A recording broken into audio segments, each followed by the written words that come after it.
Muy buenas noches a todos. Qué alegría estar aquí un sábado más junto a ustedes que están ahí desde su casa acompañándonos. También a través de las redes sociales nos están acompañando un montón porque los estamos leyendo absolutamente todos sus mensajes y están participando porque muchos de los temas que ustedes ven al aire es porque ustedes también los propusieron. Hoy tenemos un programón, esto nunca se dijo en televisión, pero es verdad, porque vamos a hablar de temas que nos competen absolutamente a todos. Ya se van a dar cuenta por qué, pero como les decimos, tienen nuestras redes sociales también en pantalla. Escríbanos y qué les parece si vamos con los temas del día. Analizamos todo lo que dejó la cumbre de cambio climático en Glasgow y las claves principales para entender la importancia de esta reunión de líderes mundiales. Entrevistamos al viceministro de Ambiente de la Nación, Sergio Federovisky.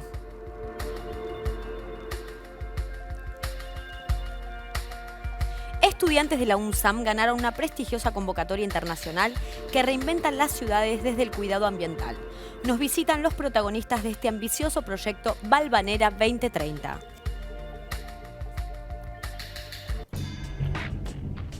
Hidrógeno verde, una inversión millonaria en Argentina para producir el combustible del futuro, cuidado ambiental e innovación energética en nuestro país.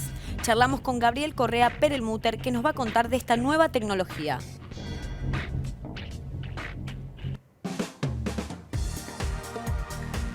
Avanza la vacunación con las terceras dosis para combatir el COVID. Sole Gori nos cuenta qué vacuna están administrando y por qué conviene este esquema de 3 dosis.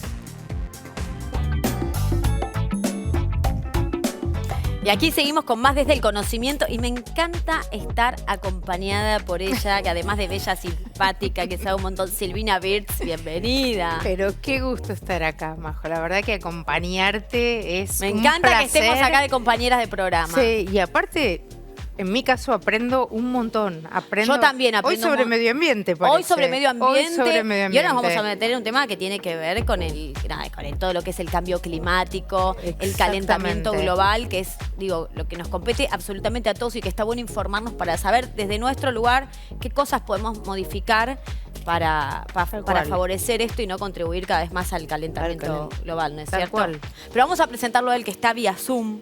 Él es el viceministro de Ambiente de la Argentina. Él es Sergio Federovisky. Estás ahí, bienvenido. ¿Cómo estás? Buenas noches. ¿Cómo están? Bien. Buenas noches, muchísimas gracias por convocarme. Por favor, un placer. Acá estamos con Silvina para charlar. Y quiero que nos cuentes qué es esta cumbre que está sucediendo hasta el 12 de noviembre en Glasgow. Para que nos cuentes, para que le cuentes también a la gente que nos está mirando. ¿Cómo no? Técnicamente es una de las reuniones que anualmente se hacen en la Convención de Cambio Climático, se llama COP porque es Conferencia de las Partes. Una vez que se firma una convención de Naciones Unidas, en este caso la de Cambio Climático, que se suscribió en el año 1992, todos los años los países miembros, los países firmantes, realizan una reunión anual para discutir el avance, los progresos de esas convenciones. En este caso, lo que se está realizando en este momento en Escocia es la COP26. Quiere decir que hubo 25 anteriores, claro.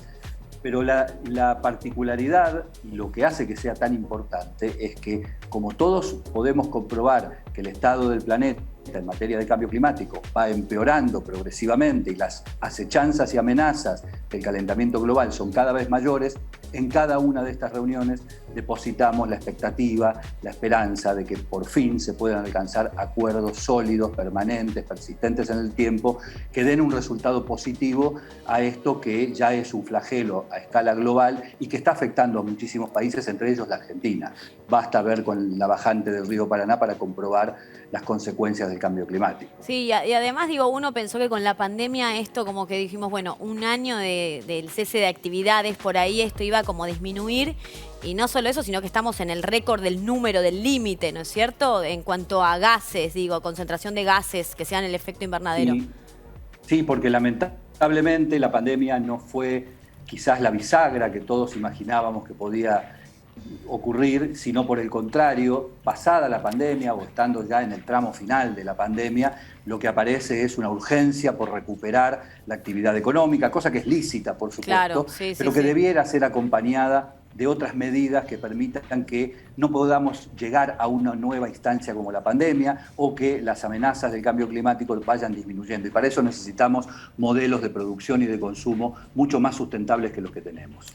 ¿Qué tal? Acá Silvina, quería preguntarte, básicamente, un gusto charlar con vos. Quería preguntarte qué medidas se pueden pensar y se pueden, digamos, ejecutar para evitar este cambio climático, para evitar las sequías, las bajantes del río Paraná, y etcétera. ¿Qué se está pensando para la Argentina?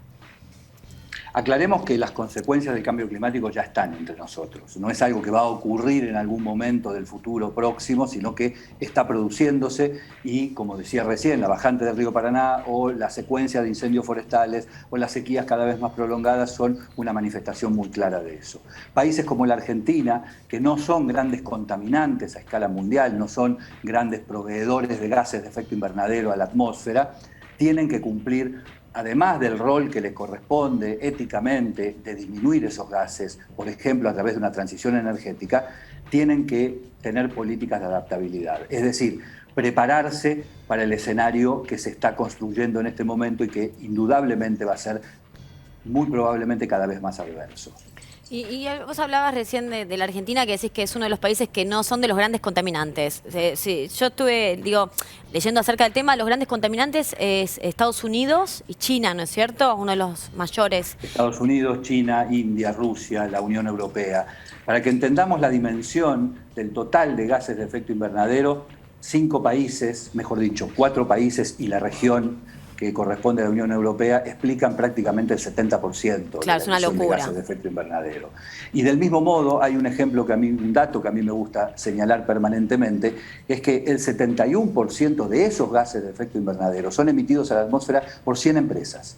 100 empresas petroleras principalmente o gasíferas. Nada más que 100 empresas, a todo. Solamente 100 empresas, lo que también es indicativo del poder económico que está detrás del modelo insustentable que tenemos todavía en vigencia en el planeta. Y te hago una pregunta, en términos de, vos dijiste 100 empresas, ¿qué tipos de empresas son las que generan mayor, digamos, efecto invernadero y por qué tipos de empresas podrían ser reemplazadas? Por un lado, y si además hay alguna posibilidad de revertir esto o en todo caso de estabilizarlo y que no continúe. Empiezo por el final.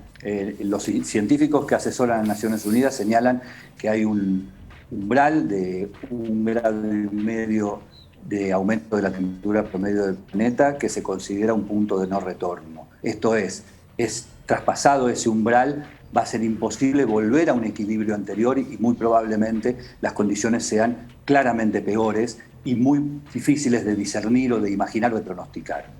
Para evitar llegar a ese punto de retorno, lo que hay que hacer rápidamente es generar una transición a escala global que permita pasar de una economía muy basada en los combustibles fósiles, petróleo, gas y carbón principalmente, a una economía asociada o sustentada en las energías renovables. Estas empresas de las que yo estoy hablando, que son responsables del 71% de las emisiones de gases de efecto invernadero, son empresas justamente generadoras de energía mayormente o aquellas que producen petróleo, gas y carbón, que explican indudablemente cuál es la matriz energética que hoy todavía está vigente en el planeta. Y es esa matriz energética que hay que modificar. Un economista inglés que fue asesor del primer ministro Gordon Brown y fue economista jefe del Banco Mundial, Nicholas Stern, calculó que la transición del planeta a una economía basada en energías renovables debía costar aproximadamente un 2% del PBI mundial. Pero en cambio, si no se adoptara esa transición, muy probablemente en un futuro cercano, muy probablemente también próximo a ese punto de no retorno del que hablábamos recién, la caída de la economía mundial va a ser de más de 20 puntos y eso es insostenible. Por lo tanto, no solo desde el punto de vista de lo climático, de lo ambiental, hay que tomar medidas urgentes, sino también desde lo económico, porque el colapso que muy probablemente pueda producirse por la reiterada aparición de desastres naturales de esta envergadura va a ser imposible de enfrentar por la humanidad. Y en estas cumbres, cuando organizan, los representantes de estas empresas se hacen presentes, ¿qué compromiso ven de parte de estas empresas para realmente poder modificar algo?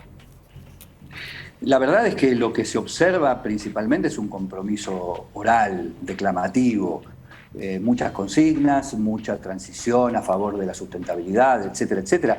Pero lo cierto es que en los últimos 30 años, que es aproximadamente el tiempo que lleva vigente la Convención del Cambio Climático, o el tiempo en el cual se instaló en la agenda mundial fuertemente la lucha contra el calentamiento global, las emisiones de gases de efecto invernadero subieron más que nunca, crecieron más que nunca. Quiere decir que las recetas utilizadas hasta el día de hoy no han sido en absoluto efectivas. Y de las energías renovables, por ejemplo, la inversión que se anunció, que el presidente anunció en hidrógeno verde, ¿estos son energías renovables? Digamos, ¿qué otras energías renovables tenemos? La solar, la eólica. Contanos un poco qué empresas o cómo estamos trabajando para incentivar la renovable en nuestro país, que bueno, por el anuncio del presidente parece... El presidente ha instalado muy fuertemente en la agenda la decisión de la Argentina de cumplir con los compromisos de reducir sustantivamente sus emisiones en los próximos 10 años. Y para eso los objetivos tienen que ser acompañados de medidas concretas para fomentar estas energías renovables. El anuncio que hizo el presidente días atrás de la inversión australiana sobre hidrógeno verde, más allá de que todavía no se conozcan los detalles, es un mojón en ese camino, pero también el esfuerzo que se está haciendo para atraer inversiones y poder instalar parques eólicos, parques solares, porque la Argentina no solamente necesita hacer esa transición, sino que además tiene la capacidad en sus recursos naturales instalados muy valiosa y muy proclive a generar buenos niveles de energía. La Argentina tiene muy buen sol, tiene muy buen viento en la Patagonia, en la Pampa húmeda, y es muy factible que sea indudablemente un proceso exitoso, pero necesita sí o sí de una voluntad política que creo que este gobierno indudablemente tiene. Sergio, ahí en el GRAF, como bien dice, se presentó en el Congreso un proyecto de ley de envases. ¿De qué trata? Bueno, uno de los grandes problemas que tiene la Argentina es el tratamiento de los residuos. Por un lado, por la contaminación que provoca, tenemos 5.000 basurales a cielo abierto, es un tratamiento muy obsoleto y muy contaminante. Y por otro lado, por la falta de dignidad que supone para los trabajadores, los cartoneros, los recuperadores urbanos, que son el eslabón principal para la recuperación y la reutilización y la reinserción de los materiales reciclables en la producción industrial. A partir de eso, presentamos, con la firma del presidente de la Nación, es decir, es un proyecto del Poder Ejecutivo, un proyecto de ley de envases en el Congreso que apunta a lo que se conoce como responsabilidad extendida del productor. Esto es, que aquel que coloca en el mercado un producto debe hacerse responsable del tratamiento, el depósito, la recuperación y la reutilización de ese producto cuando se transforma en basura. Esto ocurre en este caso con los envases, pero también en muchos lugares del mundo, y estamos preparando proyectos similares para la Argentina, se produce con los neumáticos, con los residuos de aparatos eléctricos y electrónicos, con las pilas, con las baterías, es decir, todo aquello que se convierte en basura, pero puede ser reutilizado y reinsertado de modo de recuperar esos materiales y al mismo tiempo tener una menor presión sobre los recursos naturales. Totalmente.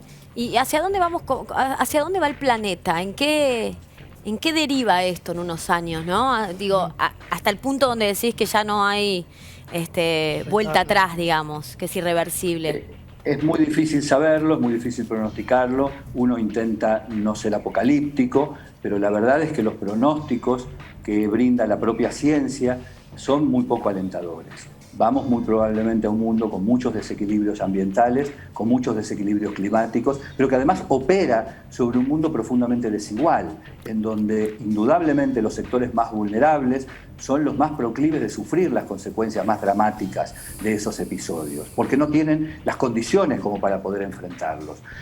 Un desastre natural se define, o mejor dicho, su impacto se define por la vulnerabilidad de la población sobre la que impacta, sobre la que se produce. Y cuanto más vulnerable es la población, mayores son las posibilidades de que haya víctimas, que haya desplazamientos, que haya muchísimos daños muy difíciles de reponer. Por lo tanto, no solo tenemos que atender las cuestiones climáticas y ambientales, sino también a reducir las brechas de desigualdad o mejorar las calidades de vulnerabilidad que hoy tiene la población.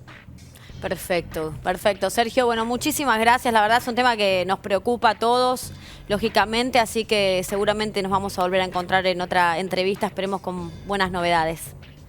cuando ustedes así lo decidan. Muchísimas gracias por la invitación. Gracias por estar aquí.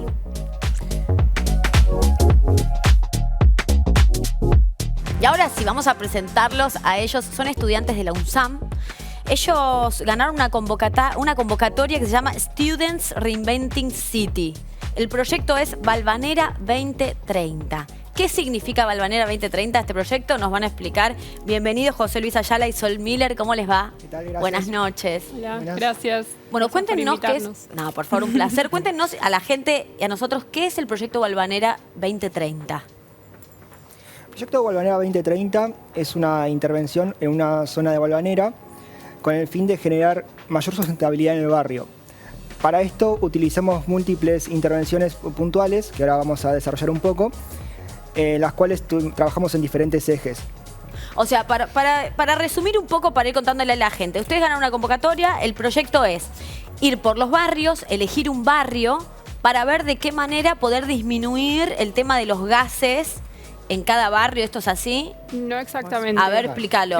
O sea, básicamente la convocatoria viene de parte del C40. Sí. Ellos son los que presentan este concurso. El C40 lo conforman 100 ciudades, pero eligieron 10. Sí. Y bueno, se pusieron en contacto con el gobierno de la ciudad de cada una de las que iban a participar y son ellos los que eligieron Valvanera Sur. Ellos eligieron Valvanera Claro, Sur.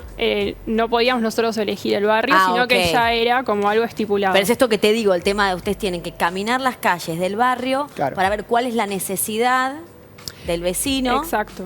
y en base a eso mejorar la calidad de vida dentro del barrio. Claro, primero detectar cuáles son, digamos, las cosas que, digamos, hacen falta en el barrio, como escuchar a los vecinos, qué es lo que, digamos, lo que ellos más reclaman y en base a eso sí proponer soluciones, pero siempre como el primer objetivo es bajar las emisiones de efecto, las emisiones de gases de efecto invernadero. Cuéntenos en concreto cómo se hace eso, cómo se bajan las emisiones, cómo se construyen o se piensan barrios, digamos, más acordes a, digamos, un medio ambiente y a la sustentabilidad que están requiriendo nuestras ciudades y nuestro país en general. Bueno, nosotros en realidad lo primero que tuvimos que hacer fue eso mismo, caminar las calles y como ver cuáles eran las características de este barrio. Y nos dimos cuenta que es un barrio súper residencial, con un montón de autos, un flujo muy grande de tráfico. Entonces dijimos, bueno, digamos, hay que apuntar ahí al transporte. Entonces nuestra medida principal fue esa, fue justamente darle menos prioridad al auto, más prioridad al peatón, a la bici. Claro. También es un barrio que casi, se podría decir, carece de espacios verdes, entonces eso también, digamos, es un tema, es una complicación. Y van a trabajar con el reciclado de basura, porque de verdad que uno en la casa de uno también recicla basura, cómo se recicla, cómo se ordena la basura. Total, Ustedes súper están pensando, importante. claro.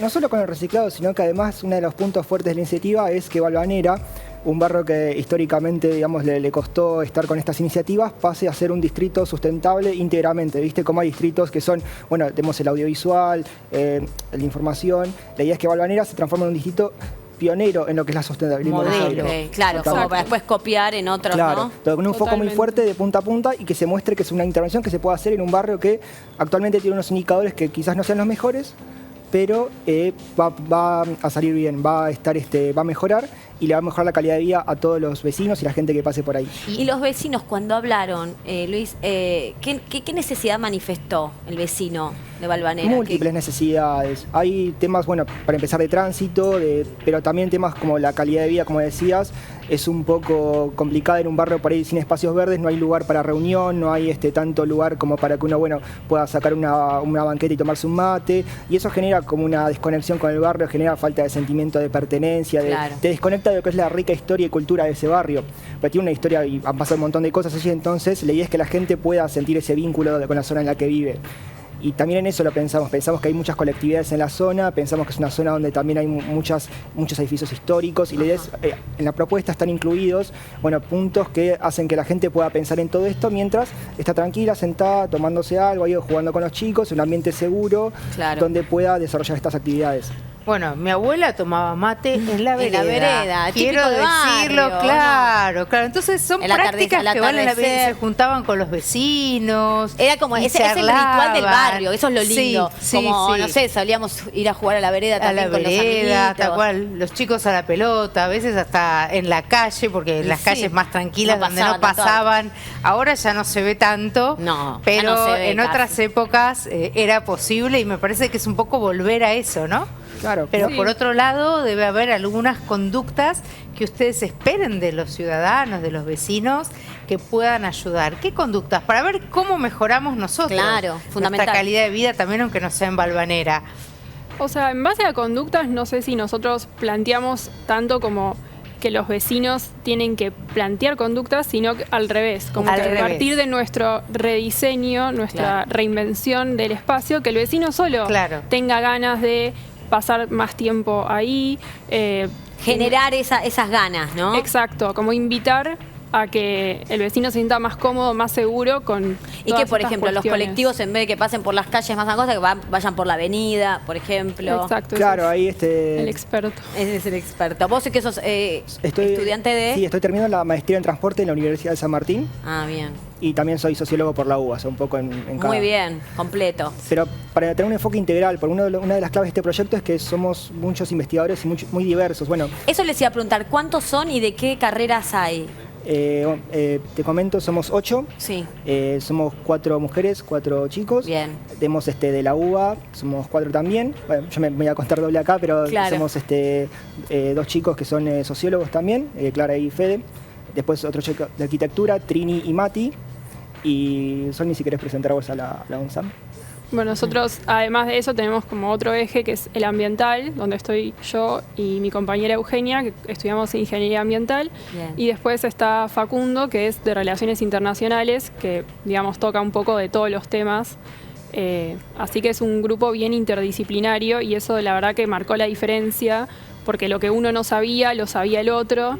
Y si bien todos teníamos el mismo objetivo, es como que necesitábamos, o sea, de todos para poder hacer las propuestas. Bueno, yo primero felicitarlos porque yo soy profesora además de la Universidad de San Martín, así Ah. que soy colega de ustedes, una gran universidad nacional. Y segundo, preguntarles, además del eje transporte y el eje de, me parece, de una vida más pública, de que la gente ¿cuáles eran los otros ejes que ustedes estaban marcando? Bueno, otros ejes eran, por ejemplo, el tema de caminar con arte. Lo planteamos como un poco una forma también de hacer el lugar más agradable y al mismo tiempo una propuesta que lleve a todo esto que mencionaba Luis, de que el barrio tiene, digamos, una impronta histórica y cultural muy rica. Claro. Y que quizás está como un poco despintada, olvidada. Entonces la idea era, digamos, llevar eso a las calles, ya sea con, digamos, murales, intervenciones artísticas que nos marquen, digamos, todo eso que es cultural. Eso por un lado. Después tenemos el tema de energía y escuelas, que, digamos, es como más ambiental. Proponer como que las escuelas, tanto públicas como privadas del barrio, se puedan autosustentar con energías renovables, cambiar eso. Y bueno, si querés contar las otras propuestas. Básicamente todo por ahí el hilo conductor del proyecto es que la sustentabilidad no sea solo una consigna, sino que además sea algo que esté integrado en todas las iniciativas que tenemos. Claro. Por ejemplo, que un cambio, por decir algo, en una conducta o en un comportamiento de la gente sea promovido por algo positivo, porque le genere un crecimiento a la gente, al barrio, que no sea solamente una norma en un papel, como por ahí han caído algunas iniciativas en otro momento, sino que además sea algo que la gente incorpore y lo lleve dentro suyo, decir, bueno, quiero hacer esto para que estemos mejor, y va a salir bien, y va a estar mejor el barrio, y que sea promovido desde el proyecto. Total. Y esto es, digo, ¿a partir de cuándo lo van a empezar a aplicar? ¿Cómo es? Porque esto es un proyecto, digo. ¿Cómo sucede después a futuro esto? ¿Cómo se lleva a cabo? La idea es poder charlar con los diferentes organismos. Es un proyecto para ir muy puntual, muy focalizado en el barrio, con lo cual se han hablado con gente de la comuna, se ha hablado con gente por ahí del gobierno de la ciudad, que la idea es, bueno, eventualmente poder iniciar algún proceso de aplicar alguna de las medidas o todas. Nos encantaría, como conjunto, que esto se pudiera resolver algún día, que se pudiera hacer algún día y pasar y verlo hecho. Sabemos que es un camino difícil, pero también sabemos que vale la pena intentarlo, vale la pena emprender, vale la pena decir, bueno, quiero hacer que esto mejore y hacerlo. Y empezar, no sé, a golpear puertas, a preguntar a las instituciones. Es que es fundamental ponerlo en acción, porque si no queda todo en investigación, dibujo de colores, pero necesitamos, digo, por el tema, hoy tenemos todo el programa que tiene que ver con el cuidado del medio ambiente, ¿no? Y digo, es fundamental actuar ya. Porque esto es Valvanera 2030, digo, desde 2030 ¿lo tienen pensado hacer esto? No, 2030 se llama así por el hecho de la Agenda 2030 que plantea los objetivos del desarrollo sustentable, eso viene de ahí, pero sí, completamente de acuerdo con vos. O sea, nosotros un poco cuando hablábamos era, esto se debería haber hecho ayer, quizás. Claro, por eso Bueno, en el bloque anterior que trabajábamos y hablamos del tema de energías renovables, lo que señalan ustedes de paneles solares en las escuelas, ahí hay todo un tema vinculado a edificios históricos, que ahí es más difícil trabajar con energías renovables, pero va a haber que hacerlo, vamos a tener que hacerlo porque, bueno, el calentamiento global nos está exigiendo. Es que sí, es que estábamos hablando de la cumbre temas. en Glasgow que está sucediendo, bueno, hasta el 12 de noviembre, se habla a nivel global, planetario. Acá está bien, hay que empezar por el individuo, vamos a un barrio. Vamos a una ciudad, a un país, entonces digo, y después vayamos, digo, está bueno que se esté trabajando desde diferentes aspectos, ¿no? Diferentes lugares. Sí, y aparte el enfoque desde abajo, en el sentido que somos gente común que nos juntamos con esta iniciativa, la impulsamos. Por ahí en otra época lo que se decía, bueno, que esto de la sustentabilidad lo que tenía que venir desde arriba de los gobiernos e instituciones, y la verdad es que uno también tiene que apoyar y poner su parte para que todo esto funcione, tiene que incorporarlo y tenerlo como algo propio. Eso es quizás lo que más me llamó la atención de este proyecto y lo que más estoy contento de haber podido hacer junto con este grupo. Bueno, pónganle garra para llevarlo a cabo, peléenlo. Total. Vamos. Aprieten, ahí va. Necesitamos empujen, eso. Sí, empujen para y que esto además, Majo, después vamos por más barrios. Pero claro, porque después se puede Porque copiar este modelo. Cada claro. barrio debe tener su necesidad propia, Exactamente. pero este modelo de ir y caminar las calles, ver la necesidad del vecino y buscar un plan para hacer y llevarlo a cabo. Vamos por eso, los felicitamos desde aquí del conocimiento y tienen las puertas abiertas siempre. Gracias por Muchísimas estar acá. gracias. Muchas gracias. Gracias. Adiós.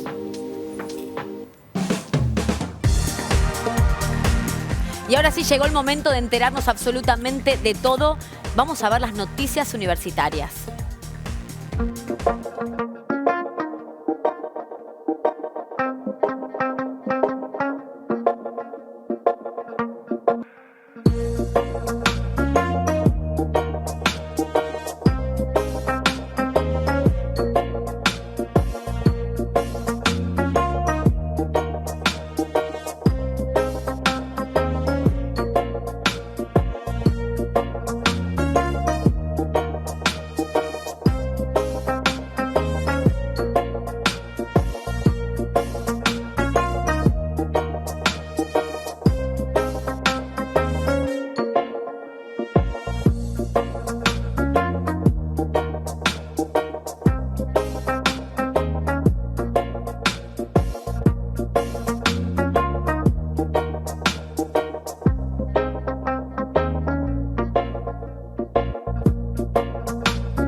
Como parte de su proceso de formación, estudiantes de la licenciatura en nutrición, que se dicta en la Facultad de Ciencias de la Salud de la UNCA, iniciaron sus prácticas profesionales en el comedor universitario. El objetivo de esta iniciativa es brindar a los futuros profesionales la posibilidad de conocer otro de los campos de acción de esta disciplina. Lo que le mostramos, lo que es el comedor, que conozcan el comedor, cuál es la función tanto de la nutricionista, que soy yo, y de la bromatóloga, que formamos parte del equipo técnico del comedor universitario.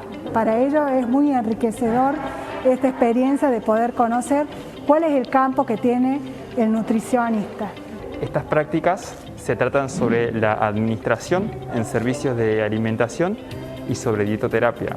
Los chicos ven principalmente dietoterapia en los hospitales, y en esta parte ven más la parte de administración de servicios de alimentación. La administración en servicios de alimentación es otra gran área que tiene como campo laboral el nutricionista.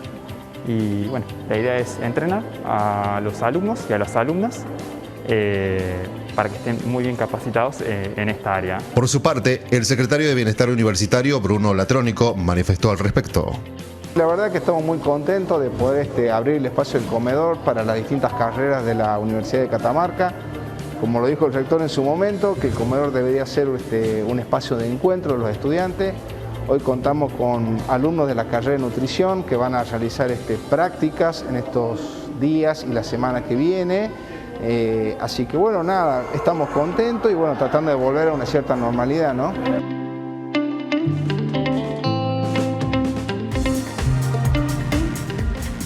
Y nos vamos a una pausa, pero en el próximo bloque vamos a estar hablando del hidrógeno verde. ¿Saben qué es el hidrógeno verde? ¿Para qué sirve? Bueno, nos vamos a estar sacando absolutamente todas esas dudas. Ahí lo están viendo en pantalla, están viendo el graph. No se muevan de ahí porque en el próximo bloque todo sobre el hidrógeno verde aquí en Desde el Conocimiento.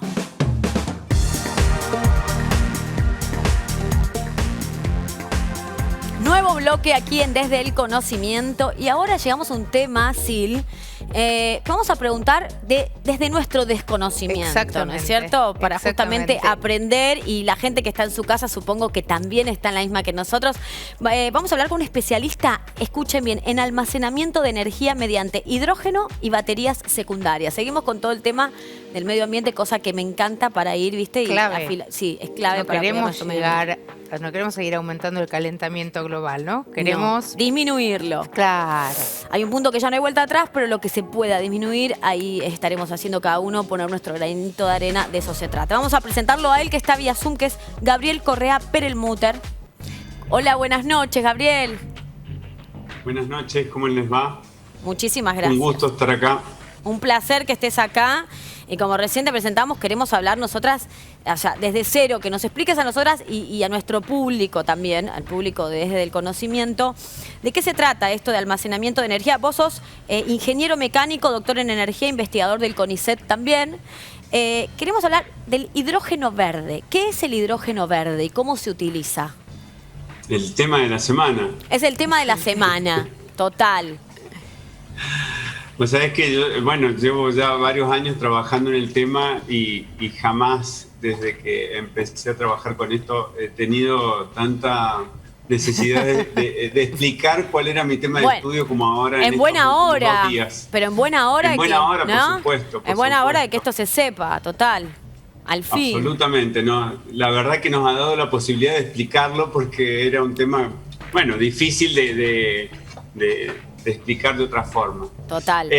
Si les parece, vamos un poco más atrás. ¿Qué es el hidrógeno? Ajá. Porque en realidad el hidrógeno verde es una parte, digamos, una variante de la explicación. El hidrógeno es el elemento más abundante que nosotros tenemos en nuestro universo. Más del 90% de nuestro universo está compuesto por el hidrógeno. Es un elemento químico que es muy reactivo, o sea, está permanentemente ligado a otros átomos y no se encuentra solo, no lo encontramos solo en nuestro planeta, está siempre atado, digamos, ligado a otros átomos. Por ejemplo, al átomo de carbón, que, digamos, el hidrógeno con el carbono forman la mayoría de los hidrocarburos.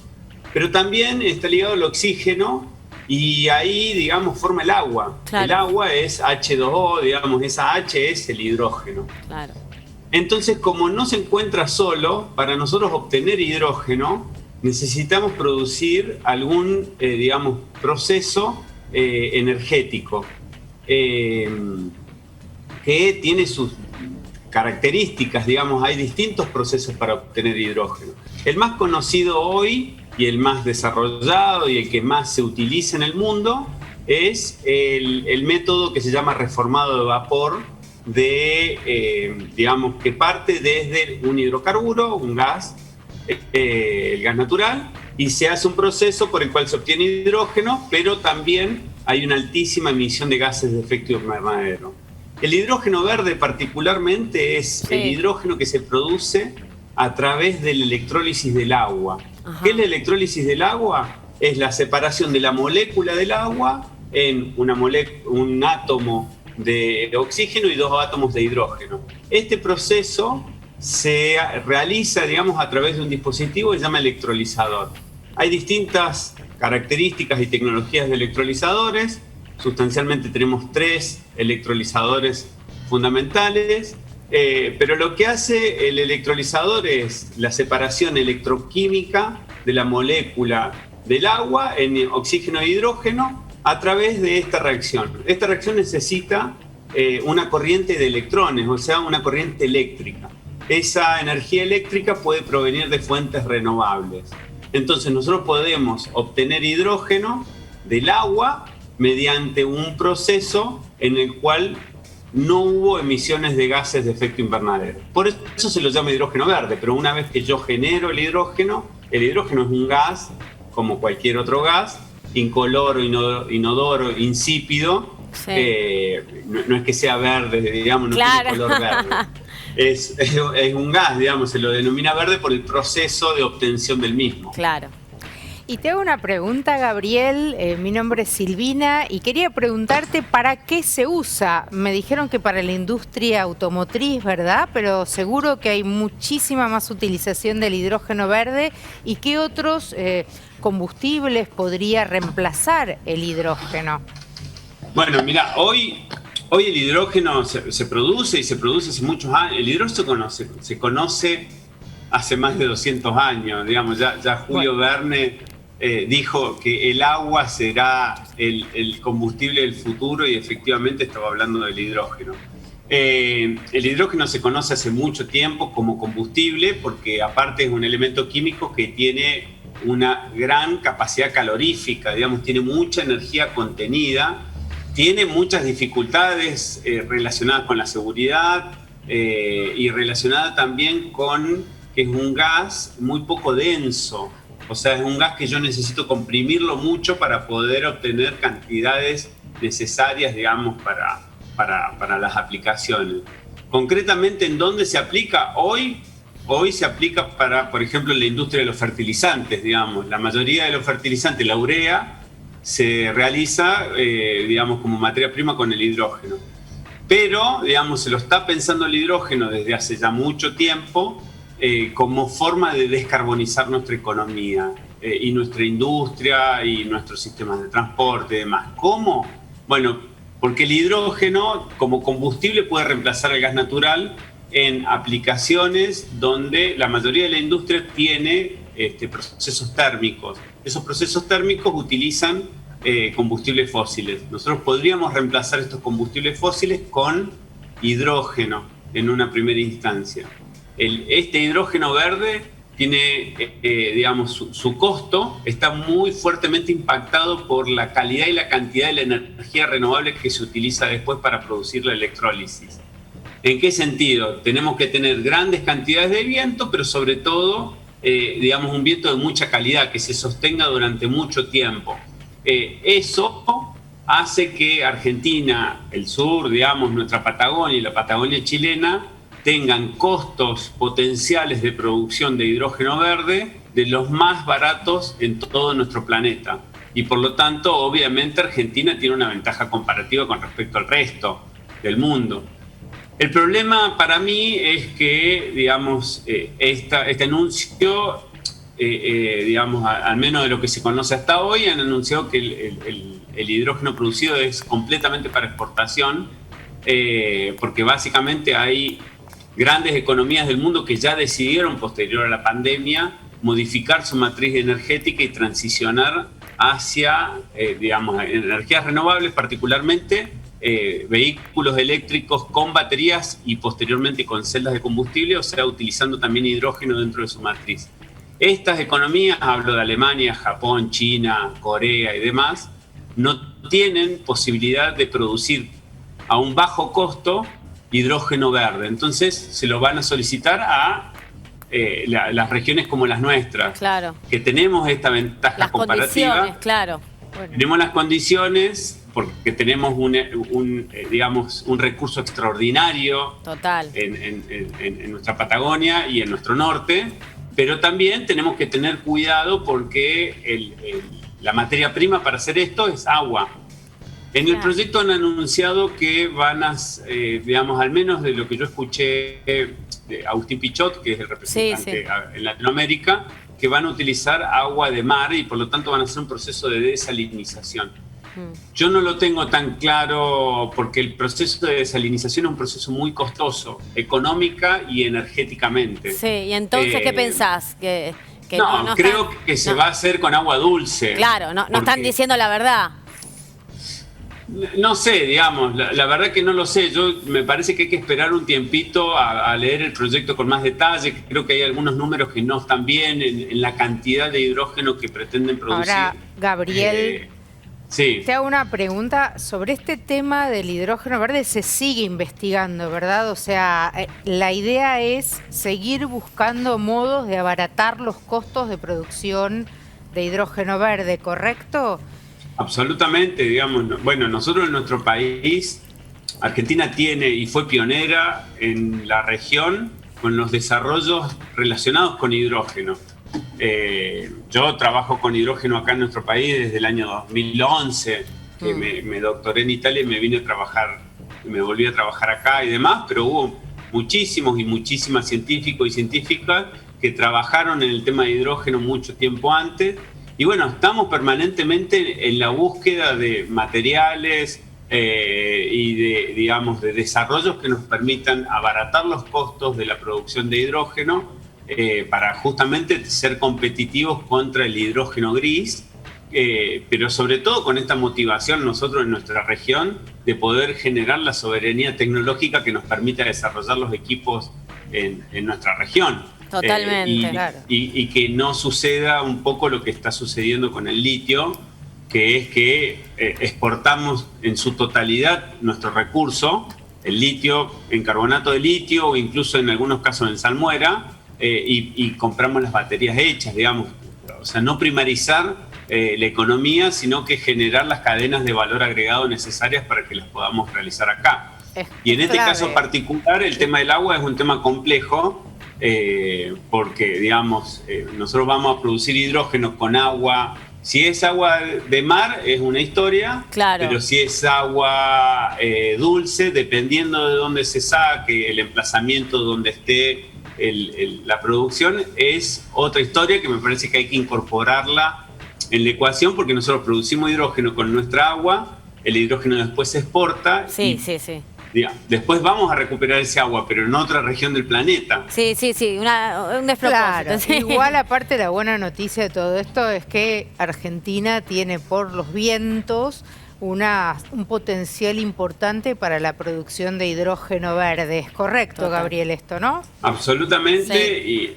Y la noticia importante, por supuesto que nosotros la aplaudimos. Con esto cerramos. Y digamos, entendemos que es muy favorable porque si las cosas se dan como las han planteado, es una inversión gigantesca, digamos, estamos hablando de 8.400 millones de dólares, estamos hablando de 15.000 puestos de trabajo directos y hasta 50.000 puestos de trabajo indirectos. Es una gran noticia para nuestro país, pero sobre todo si tracciona y si el sistema científico, tecnológico y académico de Argentina lo acomodamos también para poder generar en nuestro país la soberanía más tecnológica industria, que acompañe el proceso, digamos.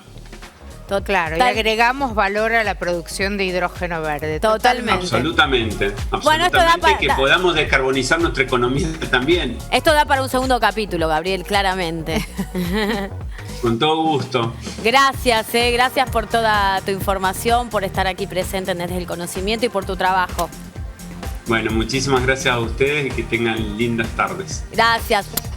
Buenas noches. Chao, Gabriel. Hasta luego. Chau. Buenas noches.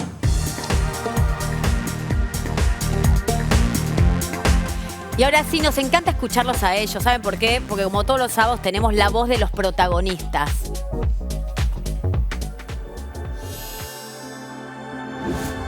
Esta universidad tiene muchas carreras que no están en otras universidades porque apunta a solucionar problemas con una visión a futuro, de ver qué problemas están generándose ahora y no están siendo atendidos y qué profesionales hacen falta para solucionarlos. Mi idea era estudiar arquitectura y empecé a buscar la oferta académica y vi que en esta universidad estaba proyectada a hacerla. Y ahí conocí esta tecnicatura que me empecé a investigar más y me di cuenta que era una carrera que apuntaba a solucionar necesidades que hay hoy en día y que no hay muchos profesionales que estén abocados específicamente a eso.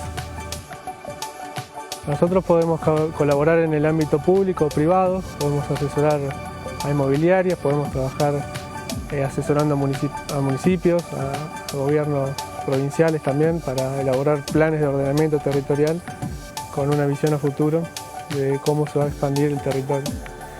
Lo bueno de esta universidad es que no somos muchos alumnos y podemos tener un trato directo con los profesores y cualquier consulta que tenemos la podemos consultar a ellos y tener un trato más directo, más cercano. Hasta con algunos profesores tenemos su número de teléfono y podemos comunicarnos a través de mensajes o por mail para poder realizarle consultas.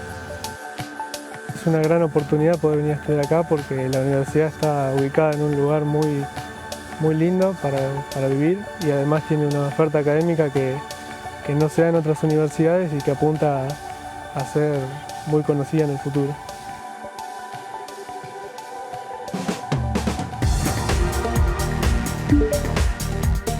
Y ahora sí llegó el momento de presentar la columna de ella, como todos los sábados, que es Sole Gori, que nos va a hablar de la tercera dosis de vacunación contra el COVID-19.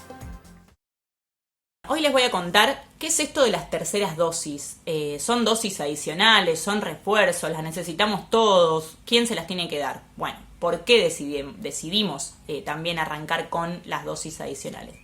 Primero, definir qué es dosis adicional versus dosis de refuerzo, que son dos cosas distintas. Dosis adicional se refiere a una dosis extra que se da dentro del esquema primario. ¿Por qué? Porque se les da justamente a personas que no han alcanzado una respuesta inmune, una respuesta a esta vacuna suficiente como para estar protegidos. Entonces se les suma otra dosis adicional.